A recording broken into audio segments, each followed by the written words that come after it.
اسی طرح اس چیز سے بھی روک دیا گیا کہ کوئی مرد کسی عورت کے ساتھ اکیلے بیٹھے کسی کمرے میں، خواہ کوئی بھی کام ہو۔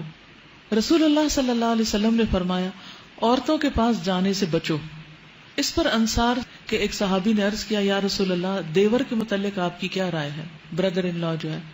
آپ نے فرمایا دیور یا سسرالی رشتہ دار تو موت ہے، یعنی یہ نہیں کہ سب گھر والے چلے جائیں اور دیور بھابھی اکیلے گھر میں رہ جائیں، یہ پسندیدہ نہیں۔ رسول اللہ صلی اللہ علیہ وسلم نے ممبر پر کھڑے ہو کر علل اعلان سب کو فرمایا کوئی آدمی آج کے دن کے بعد کسی عورت کے پاس جس کا شوہر موجود نہ ہو نہ جائے، یعنی ہسبینڈ کی ایبسنس میں کوئی مرد کسی عورت کے پاس نہ جائے۔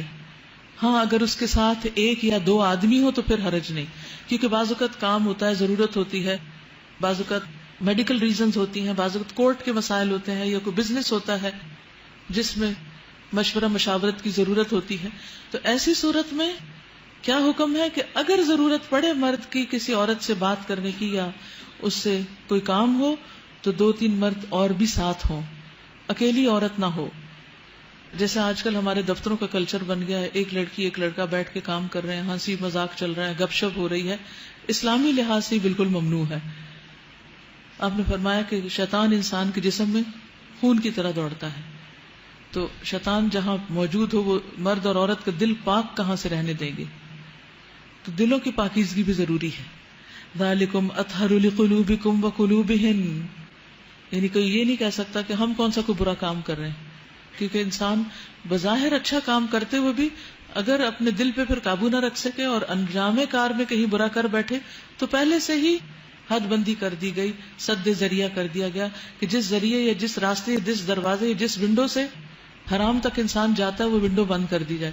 آپ بچوں کے ساتھ ایسا نہیں کرتے کہ اگر آپ نے کوئی ایسی چیز رکھی ہو کہ جس میں آپ کو ڈر ہو کہ ہاتھ ڈالیں گے یا خلل اندازی کریں گے تو آپ کیا کرتے ہیں، دروازہ ہی بند کر دیتے، لاک کر دیتے، چیز کو اوپر رکھ دیتے جہاں ان کا ہاتھ ہی نہ پہنچے۔ تو یہی چیز یہاں کی گئی ہے کہ چیز کو دور کر دو تاکہ پریشانی نہ اٹھانی پڑے۔ اگر ازواج مطہرات کے دلوں کی پاکیزگی کے لیے زیادہ بہتر ہے تو پھر عام لوگوں کی دلوں کی پاکیزگی کا کیا حال ہوگا؟ کیا عام لوگ ان سے زیادہ پاکیزہ ہیں؟ تو پردے کا اصل مقصد کیا ہے؟ قلب و نظر کی طہارت اور عصمت و عزت کی حفاظت، کیونکہ عورت کی عزت و عصمت بہت قیمتی ہے، عورت بہت پریشیس ہے، وہ مردوں کے لیے کھلونا نہیں۔ میری بیٹیاں جب چھوٹی تھی اور ان کو میں نے حجاب کروانے کے لیے کہا تو میں نے ان کو ایک مثال دی کہ جیسے سویٹ چیز کے اوپر مکھیاں آتی ہیں نا، تو اگر مکھی کو بیٹھنے دیا جائے تو کیا ہوگا؟ گندی ہو جائے گی، وہ چیز کھانے کے قابل نہیں رہے گی، بیکار ہو جائے گی۔ تو اسی طرح ایک عورت جو ہوتی ہے نا بہت سویٹ چیز ہوتی ہے، اور مردوں کی نگاہیں جو نا مکھیوں کی طرح ہے، تو آپ نے اپنے اوپر نہیں بیٹھنے دینی، آپ نے اپنے آپ کو ان سے بچا کے رکھنا ہے۔ وہ صرف اتنی بات تھی، بات سمجھ میں آ گئی کہ ہاں واقعی ہم کیوں اپنے اوپر مردوں کو نگاہیں ڈالنے دیں۔